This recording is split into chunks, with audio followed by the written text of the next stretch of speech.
G'day everyone, welcome back to another episode of the Australian Property Investment Podcast. I am thrilled to get on Kate Campbell today. If you, like me, you've been through the airport and you've seen a book called Buying Happiness, Learn to Invest Your Time and Money, and you picked up a copy, let me tell you, it's a great read. And I often say about money books, finance books, it usually covers off a couple of things. One is how to spend less, how to save more, and how to invest better. But really what I feel is overlooks is the time element, which is the most crucial part of investing and spending and saving as well, which is the impact that has on time. And we know that from compound interest.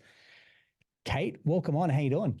Thank you so much for having me. I'm doing really well, and I love talking about how we can use our time and money better, because whether we like it or not, we're spending both of them every day.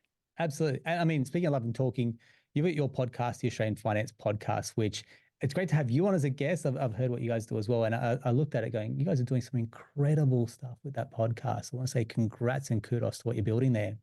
Thank you very much. Yeah, it's really cool how it's grown over the last 5 years. And it's really interesting how a few years ago, well, 4 or 5 years ago, not many people were having conversations about finance, and definitely not in public. And things like podcasts and YouTube and books and social media have just encouraged people to start having those conversations more and more, and breaking down all those barriers like fear, guilt, and shame that typically surround our memories and experiences when it comes to money.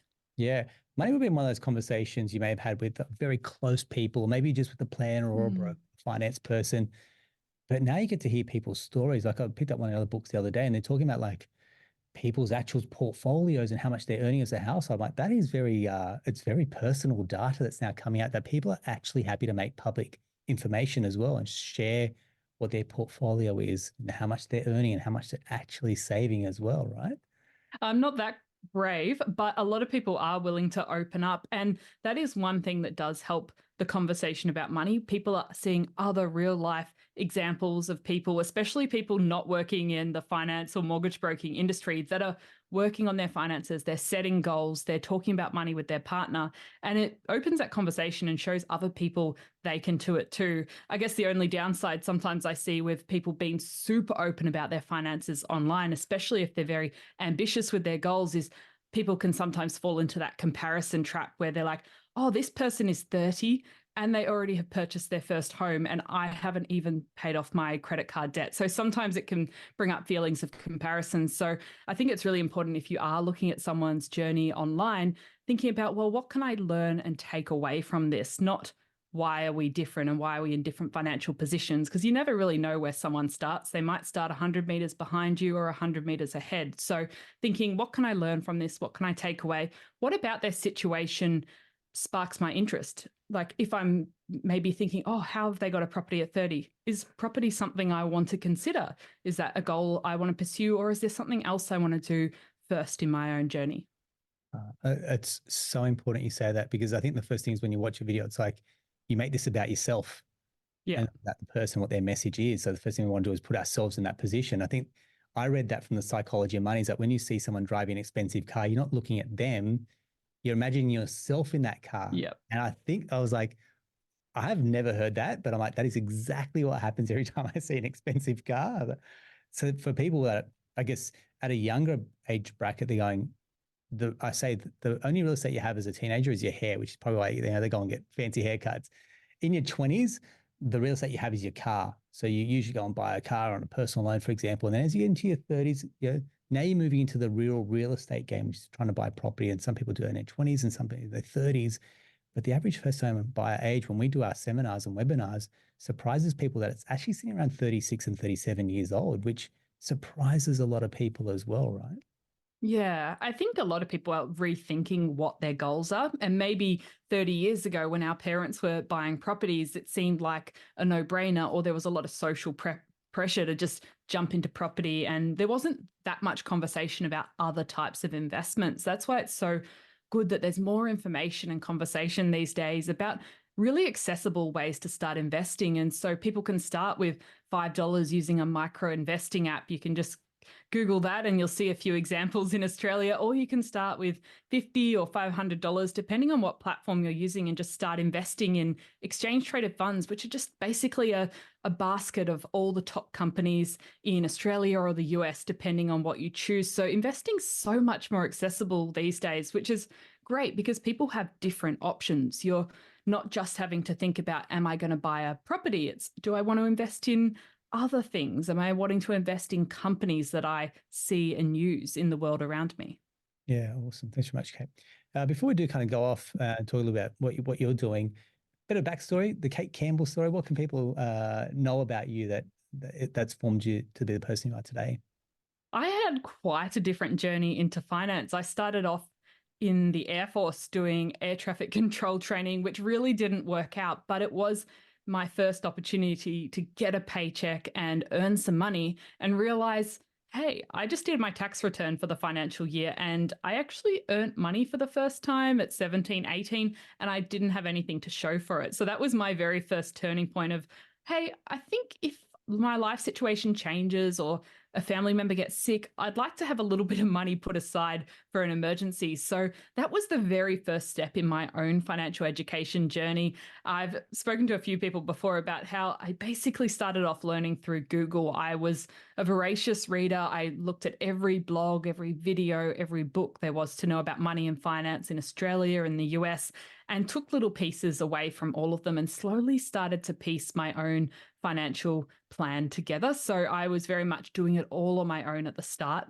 And that slowly gave me the confidence to start talking to other people about money and what their experiences were, what they were saving towards. And all of this then led me into working in financial services because I was just really interested in the industry and thought, well, what better way to immerse myself than get a job in operations and just see how the whole world works. And that led me to doing the podcast and talking to many Australians about their finances and what they want to achieve, and whether it's paying off debt, buying a property, starting investing, or even saving and investing for their retirement. We talk about it all on the Finance Podcast, which is a great way to really have these conversations at scale. And even if you're not ready to have a conversation with your partner or your parents or your siblings or your friends about money and investing, you can listen to podcasts like ours and be a fly on the wall where you get to hear a financial advisor answering questions about finances, and you can learn that way and start to go, well, what actions do I want to take with my finances?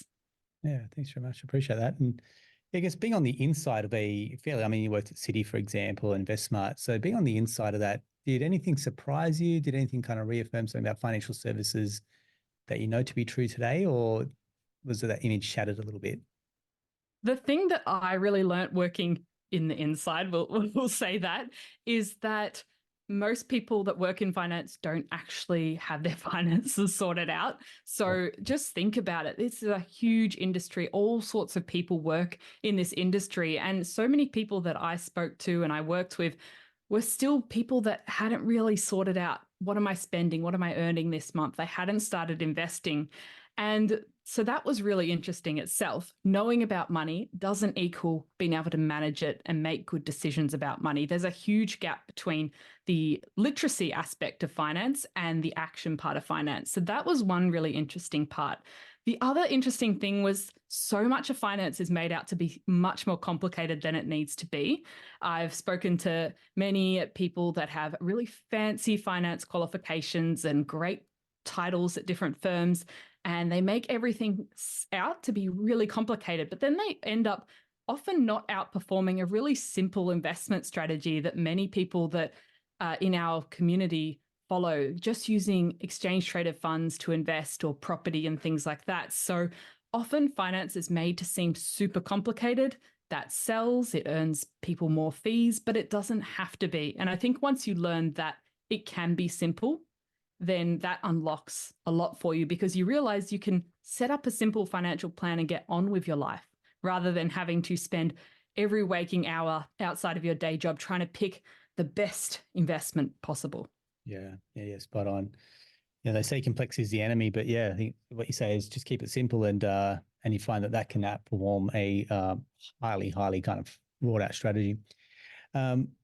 I want to go back to your book a little bit, and I talk about money becoming a learned behavior. I've said this quite a few times, where we replicate what we see in a family. That comes out in some of the throwaway statements that we get brought up, like, what do you think, money just grows on trees around here, for example? We don't have the money for that, or rent money's dead money, or we'll use the credit card and that's a learned behavior or seen behavior as well.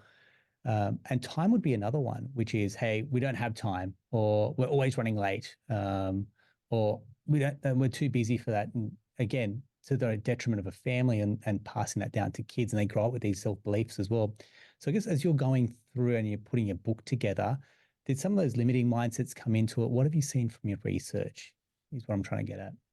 We learn so much from our family and from our childhood experiences with money. And most of us don't take a moment to even reflect on these experiences. We don't spend any time thinking, hey, what was money like at home when I was growing up? Was it something that was abundant? Was it something that was scarce? Was there something that was seen as something that only other people had and we can never have?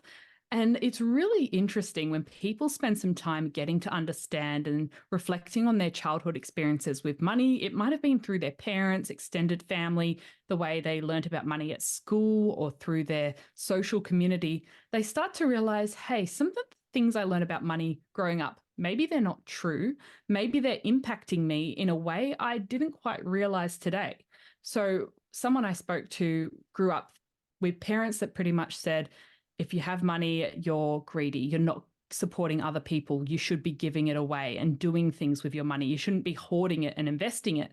And this meant that once they unpacked that belief, they realized, this is why I can't hold on to money. I can't save it. I can't invest it, because I've got this mindset that investing is something I shouldn't be doing.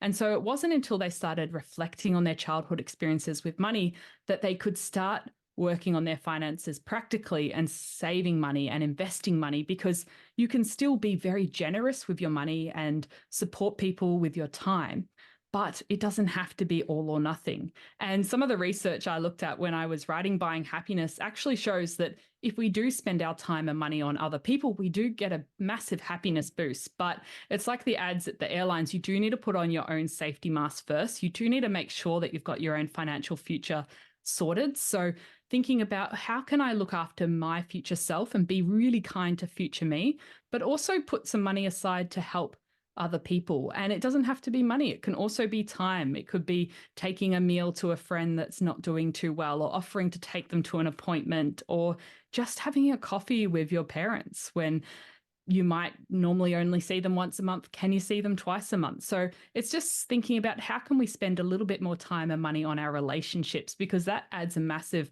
boost of happiness to our daily lives. You've absolutely nailed it there. I think as a parent, parent to two small girls, and our youngest daughter's just gone to just kindergarten, so canteen money. Yep. And I remember that. This is a new. I haven't had to deal with this because, yeah, new levels, new devils. And I was like, look, buddy, we have money, and Fridays is your canteen day, and trying to teach her about money, but not to go, we don't have the money. And it's going, hey, look, buddy, you can save some. Trying to save for a pool, for example. So instead, when we go to the shops, it's, hey, buddy, we can't buy that today because we're looking to save for a pool, rather than saying we don't have the money. You got to catch yourself, because I think the easiest thing is just, the reflex is, we don't have the money for it. And it's like, the more we keep saying that, the more they're going to grow up believing that. Yeah. And instead of saying like we don't, we can say that this is our priority right now. Our priority is saving up for you to do this activity, or for the pool, or whatever it is. So talking, if your kids are of that age, like talking more about, what are your financial goals? Obviously, you can't get too much into the weeds depending on what age, but sharing your goals as a family and what you're working towards. I spoke to one parent who was they were planning a family weekend away to the country, and they actually got their kids involved in saying, okay, this is our budget for the weekend away. One of you is going to pick the location, one of you is going to pick the accommodation, one of you is going to work out what is our meal plan, and working out, how can we allocate this budget over this weekend away. So it's showing that money can be used for really positive experiences, but things do cost money. So how can we allocate our time and money across this weekend so everyone has a great time, but it's not an endless supply? So that was something that really worked for them. I love it. Exactly. We had a guest on, so check out Jamin Fraser's episode where he talks about self-permission. But I think you said earlier before, which is the way we are can be kind to ourselves. Mm. And when sometimes you mentioned about that person that had to give away their money rather than hoard it, and that's a real mindset shift, right? To that not be selfish with the money, that you got to give it away to feel rich or to be abundant. But then you go, you don't have a time or a budget problem. You maybe have a priority problem. And we see that time and time again. Like, you show me your bank statement, show me your calendars, and I'll tell you what your priorities are. So again, when you're going through your research for your book, how have you unpacked that for people to understand going, we've all got the same time in the day. We've also got access to same similar-ish type of money or resources, but some can leverage it or use it better. It is really important for people to work out their priorities. I think with time and money, there's a lot of baseline things that need to be sorted out. But if you're listening and you've already got the means to support yourself financially, and you can pay for things like rent, you can pay for your groceries, you can pay for the bills and all those kind of things, then what's left over each month? Working towards your financial goals and what you're spending money on, you can look at your priorities and really think about, how am I allocating my time and money best right now to suit my current priorities? And one of the activities that I shared in the book was doing a bit of an audit of your calendar and your bank account statement over the last month. So I start with a month. You can make that up to 3 months if you are ready to go the extra mile, but working through it and going, what are the 10 things I spent the most time on this month? And the 10 things I spent the most money on this month. So they're going to be quite different lists. But then you can start by looking through that list of time and money and where you've spent in what categories. And you can go through, do these align with my values? What I say that I enjoy, what I say I value, what I say I prioritize. So if I'm telling everyone and telling myself that I really prioritize my health and my relationships, but they're falling to the bottom of that list of the top 10 things I spend the most time on, or they're not even appearing, then maybe there's some way that we can more closely align our priorities or what we say we value with what we're actually doing. So I like this little audit process, and you can do it at any time. And it's just a quick way to check in and go, is what I feel that's important, are what my goals in line with what's happening in reality? And then you can just go away from this and say, what is one small change I can make with my spending and the way I'm using my time this week to more closely align what's important to me right now with what is happening in reality? So I think that's a really practical exercise to do. And I'd be interested if you do this, Aaron, and how you go with this exercise. I love it. I love doing a bit of a post-mortem. Obviously, Bernadette, my wife, is the organized one. So naturally, we have a cash flow and we've been open about how we manage our cash as well. Something that we use a tool called a 13-week rolling cash flow. So immediately we can see over the next 13 weeks what's coming in, what's going out. So instead of like a budget that can look, I guess, forward or retrospectively, kind of real time, go, okay, we know what the commitments are going to be over the next 13 weeks. Is there a period of time where we know it's going to be a little bit skinny? And then how do we manage our cash flow as well? The same thing's around a diary where we're looking on a Sunday going, where's our time going this week? Who's doing kids or who's traveling or whatever it's going to be? Knowing that, again, we've got commitments, whether that's financial or we've got time commitments with kids and our own priorities personally, professionally.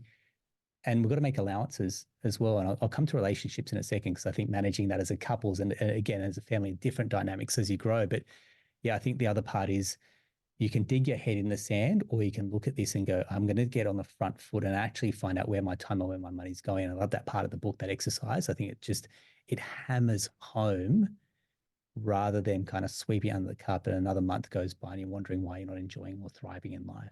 Yeah, and you don't have to do a full makeover overnight. In fact, I would definitely suggest not doing that. You can just think, what is one small step I'm going to take this week to more closely align my values with the way I'm spending my resources? So don't try to change the world overnight. Just think, what is one small thing I can do this week? And then you'll slowly start to see improvements and more enjoyment from where you're spending your time and money.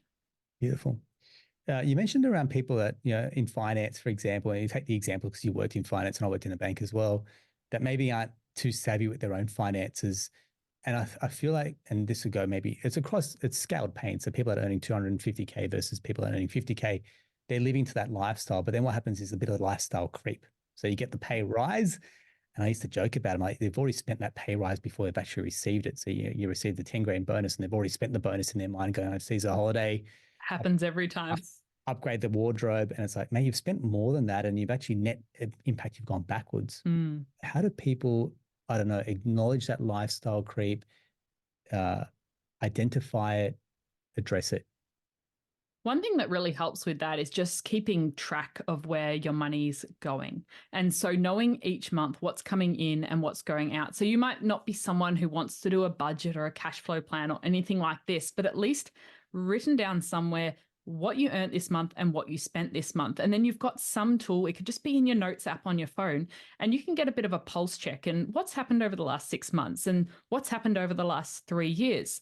Has my income increased as much as my spending's increased? And then that's a really good way to reflect on, just at a really high level, how your income increasing and getting bonuses is impacting your spending. Something else that's really helpful is if you do get a bonus or a tax refund or any unexpected cash windfall, is to just note that down in your app somewhere and write down where you allocated or spent that money. So often when we get unexpected money, we treat it differently to the way we treat our normal money that we're getting from our job each month. And suddenly we're going, oh, the $5,000 bonus, I can just go out and buy so many things. And we often end up spending more, as you mentioned, than we got in the bonus. So just taking a moment, not spending or allocating it into different accounts straight away, and just noting down and reflecting on it and going, well, okay, I've got this $5,000. I'm putting 2 into my offset account. I'm putting 1,000 into my savings for my trip next year. And maybe I'm allocating $2,000 to this thing I've been wanting to buy for a while, but just write that down. And so you can reflect on this over the years. So instead of wondering what on earth has happened to your tax refunds over the last 5 years, you can look at this note and go, okay, this is where I allocated my money. And this is just becoming a little bit more in tune with your finances, making you pause and reflect on any unexpected income. So you don't just treat it like free money, because it's your money. And it also makes you think about, am I spending in line with my values and am I spending intentionally? Because sometimes we can go off and make purchases very rashly that we don't think through. And a month later we go, oh, I wish I hadn't bought that new laptop because it didn't really serve my needs and requirements at the time. I actually wanted this laptop. And if I'd taken a week to think about it and, okay, I needed a laptop, but what kind of laptop do I need? How many gigs? What am I doing with the laptop? Then maybe we could have made a better purchase that will serve us better over the long term. Sage advice. The amount of times that we see people just go and blow money and it's like there's no thought given. And it's almost like that little bit of impulsiveness is what they were chasing, a little bit of dopamine hit. Oh, we get so much enjoyment from spending money, but it's not always the best thing for future us. Absolutely. Absolutely. We've spoken a lot about goal setting. So again, something that I love that's coming out of your book as well. Goals, the power of goal setting. There's been so much research that goes into people's ability to hit their goals, or likelihood of achieving it by writing it down, or likelihood of vision boards, or the likelihood of having an accountability coach or buddy, or being part of a community, or putting it out there to the world. This is what I want to achieve, not to beat your chest, but to go, hey, look, I'm really going to set my heart and mind to achieving this target as well. I'll start with what did you unpack in the book? And then I'll go to the next question, which is, why do people find it so hard to achieve financial goals? One of the things I spoke about in the book, because I've had discussions with many of my podcast listeners over the years who have gone, well, I don't really have a financial goal. I don't know what I'm working towards. And so setting goals is something that I don't really understand. I can't connect with. And one of the things that has helped people is just really coming up with one sort of conceptual idea of why you want to improve your finances. And most people broadly do want to improve their finances, but if they can put their finger on why they want to do it, and maybe it's to have more flexibility to spend time with family, or to be able to take their kids on adventures around Australia, or they want to be a nomadic worker and be traveling and working overseas, or they want to retire early. If you can have some general why or North Star, that makes it a lot easier to work towards financial figures that you're thinking about. Because if you don't have some sort of general direction you want to head in, you can be quite aimless with your finances, and it can be hard to stick to any budget or cash flow or automation you decide to put in place. So thinking about what is the general direction I want to head in and why do I want to do that? And then you can work backwards from there. So you can set financial goals, and maybe it's a property goal, maybe it's an investing goal, maybe it's working on your superannuation. You can work backwards from this big overarching goal. So I'm definitely someone who likes setting lots of smaller goals, and I like to see that progress, and I like to check in, and I like to review at the end of the month. But I know that's a lot for many people. So having a general direction, having maybe at least a twice yearly check-in with your finances, that's something I would schedule in my calendar, so that twice a year at the least, I'm checking in, I'm just making sure things are generally heading in the right direction. I'm looking at where my big purchases have been and whether that's in line with my values. I'm seeing whether I have any bills I can negotiate, because that often happens when we become a little bit switched off with our finances. All of these providers hike fees up, and we end up on options and using services that might not be the best for us. So many times in finance, I'm not sure if you've got some different examples, but loyalty doesn't pay. So it takes time, but it's worth renegotiating and looking at whether you've got the best product and service for you at any one time.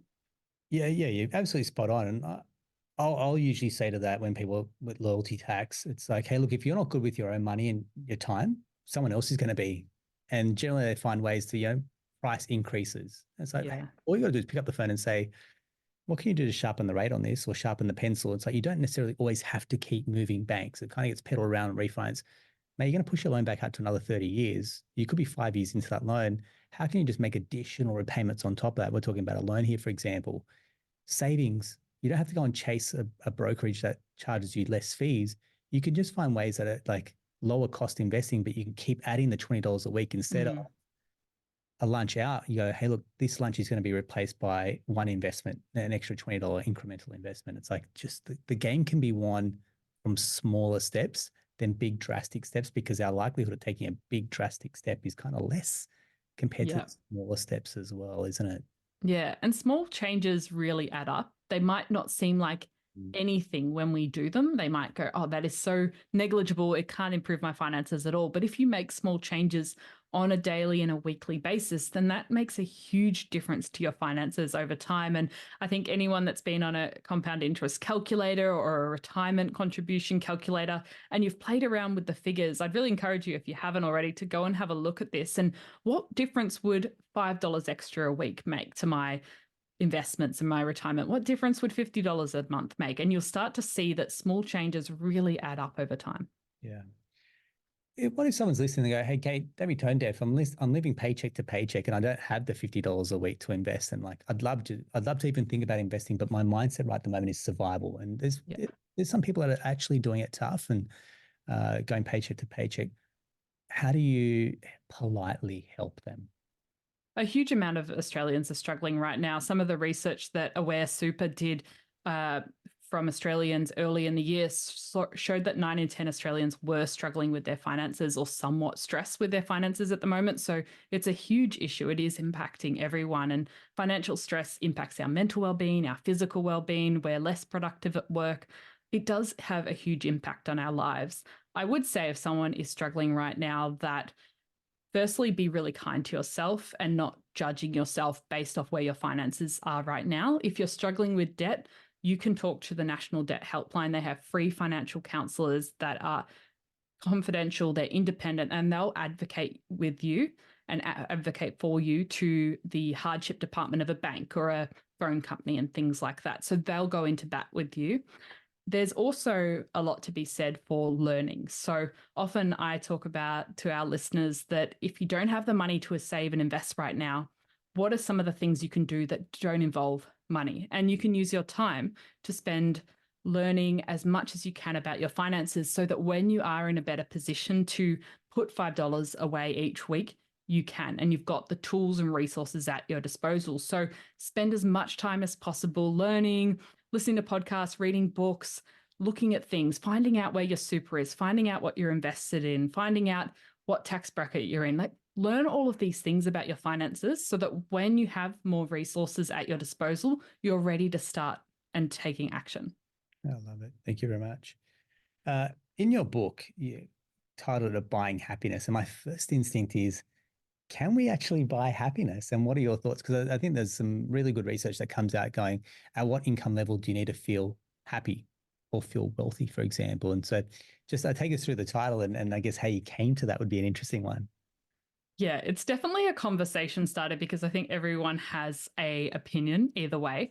And it's quite interesting when you start looking at the research, it's very obvious that we can't just walk into the supermarket and buy happiness off the shelf. But there's a lot of small changes we can make with the way we spend our money and time to boost our happiness. And one of those things looks like sometimes we want to outsource things and buy our time back. And that could look like using an accountant. So if you are like me and really hate doing your tax returns each year and know it's probably going to take you 10 or 20 hours to get it right and figure out the ATO website because you've got a few investments and things going on, you could outsource this task to an expert who could do it in a fraction of the time, and you will pay some money, but you get a lot of time back and you don't have to experience the stress. So that's something for some people that might look like getting a cleaner or buying takeout once a week. So exchanging your money for your time and avoiding stress is one way that we can boost our happiness.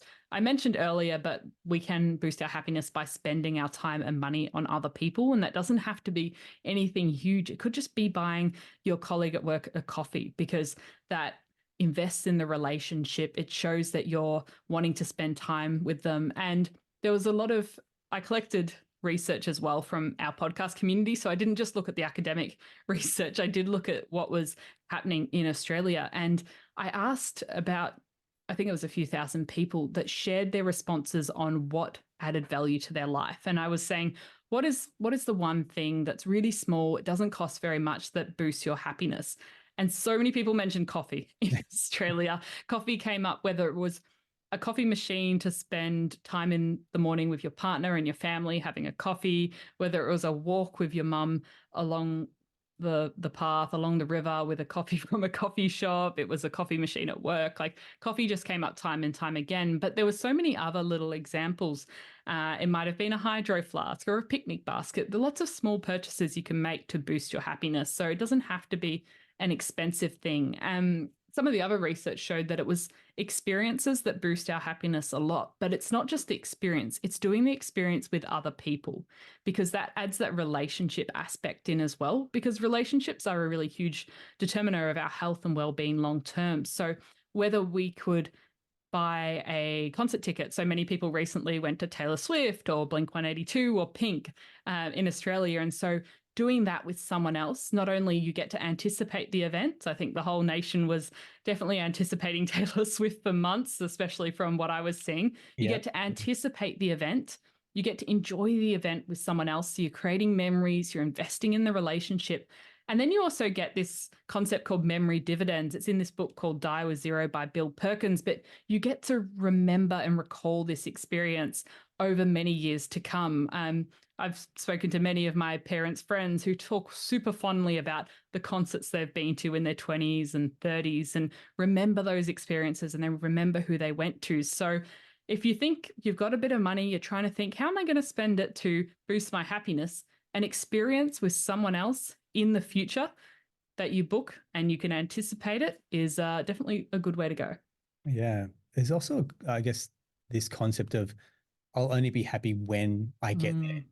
And it's obviously, I mean, we've all been there at some point in our lives. Go, when I earn X, I will finally be happy. Or when I buy this, I will be happy. And look, I've made some purchases in my life, whether it's a watch that I've been off for some time, or I indulged in a really nice pen for my birthday the other year. I was like, I got it. And I was like, that's cool. But I felt like when I wanted it, like when I couldn't buy it, I wanted it more. And when I had it, I was like, that's cool. And I've used it a handful of times. And it was very clear to me that I'm like, these aren't like exorbitant purchases, but they still cost a little bit more. I was like, the incremental happiness just wasn't there. There's got to be some research around that. Like we want it, then we have it, and the happiness just fades off pretty quickly.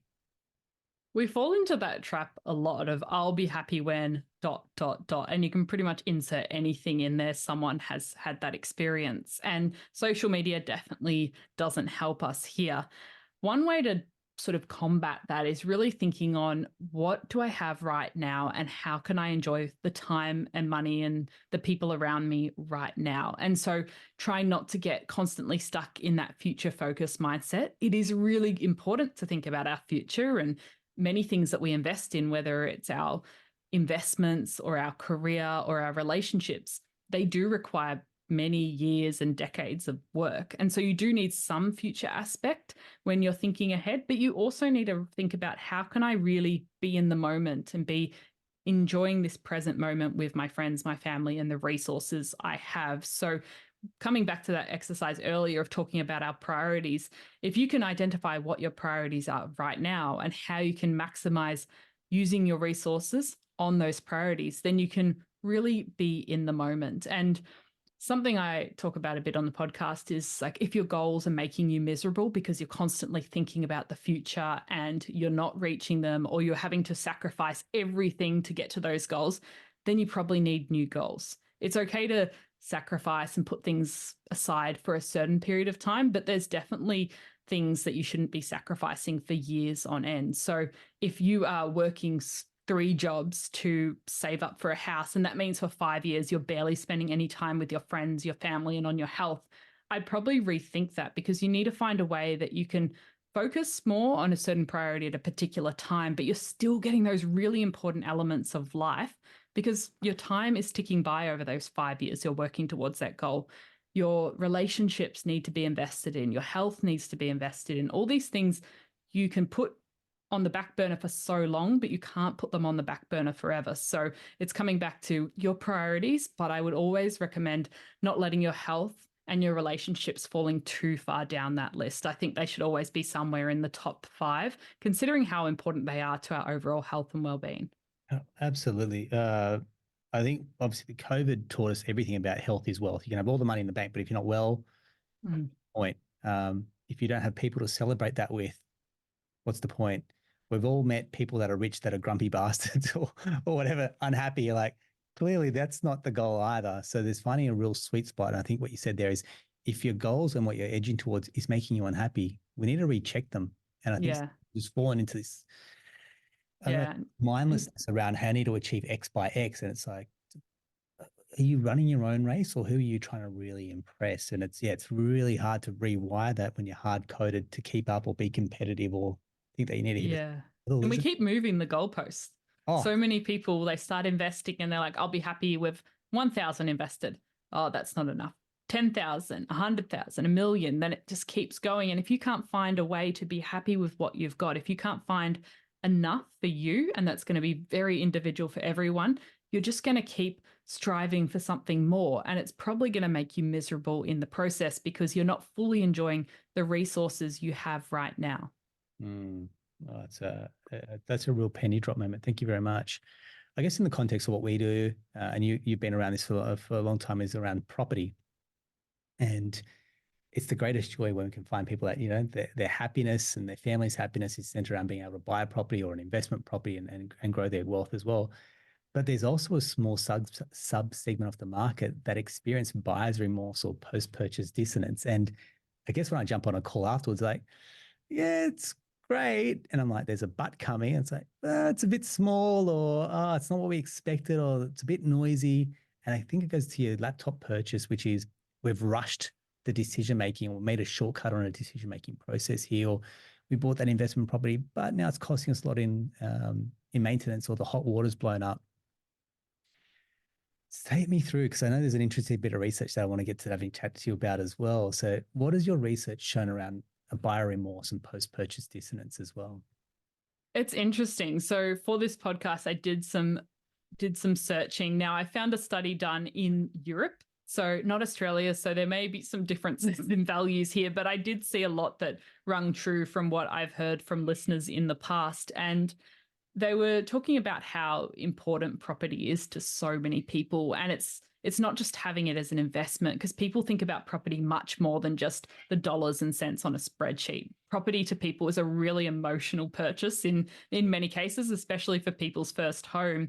And feelings that get brought up, and they reported the number one feeling people have about owning their own property was pride, and having pride in their home and being able to invite people over and knowing that this was theirs, they'd worked hard to get there. So that was really interesting. And there was also some research that showed that it wasn't really how big the home was that made people happy. It was how spacious it felt to them.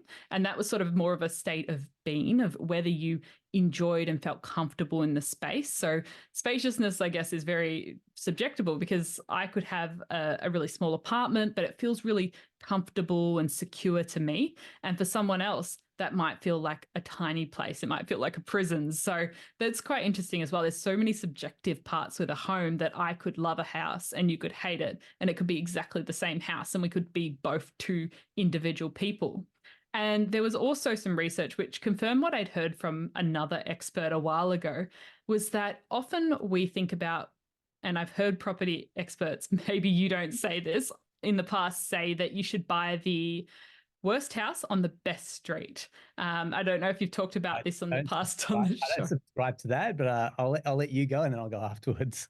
So they actually found from the people they were speaking to in Europe that it often left people feeling worse. And the reason is, while it might make sense on paper as an investment decision, it led people to really constant feelings of comparison and that idea of keeping up with the Joneses. Because if you're buying the worst house on the best street, chances are people around you have higher levels of income. Maybe they've got fancier cars. Maybe their kids are going to the better school. And so you're constantly seeing people with more than you. And that gives you those constant feelings of, I have less, I need more, I don't have enough, I need to get to the next level. And so even though you might have, before you thought about the neighbors, been really happy with that purchase and that decision, and it might have been a great investment, once you're actually living the reality of seeing these people every day and looking out, and it's very hard to turn off our brain's comparison loop, you might realize, hey, that is not actually bringing me as much happiness as I thought. I thought the house was going to make me happy, but I actually feel worse seeing and talking to these people around me. And that, I'm sure, doesn't play out for everyone, but it was an experience that many people were having when they had a look at it. Kate, you're spot on there. And the amount of times that when, I guess the way that we can also bring that locally is when people buy purely on price. They're just like, I need to get a particular suburb or be in this house, and they've bought the cheapest property they could to get in there. It's bought on the wrong location, it's a sloping block, or it's a busy intersection, or right next to a school, or whatever it is. I've had one bought near a service station, but they were in the right suburb, and they quickly fall out of love with the property. It's like, ugh, I know that they were all, those factors were all there before you bought it. You just shortcut your due diligence, for example, into a decision, and then the buyer remorses come off the back of you not doing your due diligence and suitability for long enough, right?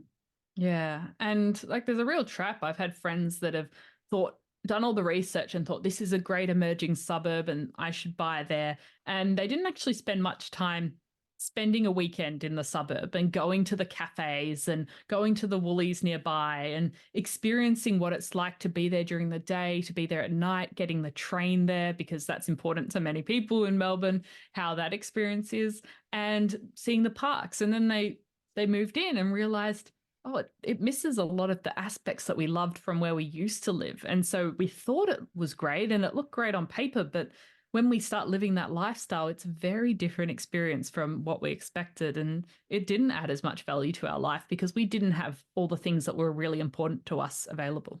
I agree. Yeah, they're bought on price and they moved, 3-4 suburbs across, and now they're a bit ostracized because they're too far from their friends or family. And it's like mildly inconvenient for them, or like compromise on the schools they want to see their kids to. And it's like, yeah, these sound like first world problems, but for happiness, we live in the context that we are, which is we're in a great nation. We've got so much to love for it. And we could be able to chase our dreams when it comes to achieving the right lifestyle. But again, I think it goes right back to the start, which is clarity on what you want. Clarity on what will give you what you want in terms of your happiness and where your time and your money is going as well, isn't it? Most people need to ask why a few more times when they think about a goal. They might want a property here and they go, well, why do I want that property? What's inspired that goal? Are there any social family pressures I'm feeling right now? Am I really urgent to buy because I'm seeing these articles on the news that are talking about this suburb jumping 20% over the next few months? What is causing this? And just maybe ask yourself why a few more times when you're thinking about your goals to make sure that's really what you want. And that's what you want to spend your hard-earned money and time on. Spot on, perfect. Now, I understand that you have a course that you offer people as well. Do you want to take us through how people can get in touch with you and access that as well? Yeah, my co-host Owen and I have a website called Rask Education, and that has heaps of free financial education courses. And we've got over 26,000 Australians taking these free courses. Everything from how to buy your first home, so that might be of interest to listeners or their family and friends, to sorting out your super and buying an ETF and how to budget. So everything you could want. Many of them are taught by experts. So we've got like a financial advisor who's doing a budget and cash flow course, and he gives you his free spreadsheet that he uses with his clients. So there's heaps of different resources there. So if you just Google Rask Education, you'll find it. Otherwise, tune into the Australian Finance Podcast, where we talk about these topics on a very regular basis. Beautiful. I love it. We'll include all the details as well. And Kate, I'm going to put you on the spot here, but every time we get an author come in, can we do a giveaway for one of your books? Is that possible? You absolutely can. Beautiful. So what we're going to do is, for the listeners, if you've loved what Kate's message is, drop us a DM with a little gold nugget that you got out of this. And I guess we'll always put a first in best dress. So whoever drops us a DM after listening to this episode, we'll shoot you through a copy of Kate's book, Buying Happiness. I think it's going to be it is an absolute winning read, Kate. So I want to say well done for putting pen to paper on that and putting something there that I think people really need to hear and really absorb in their own time. So thank you very much for joining us. Thank you very much for having me and taking the time to read the book and explore some of those topics with me. I love it. Wonderful. Hey, if you love this episode, feel free to leave us a review, or better yet, subscribe and tell a friend about this episode if you think this is what they need to hear in their life as well. Until next time, take care.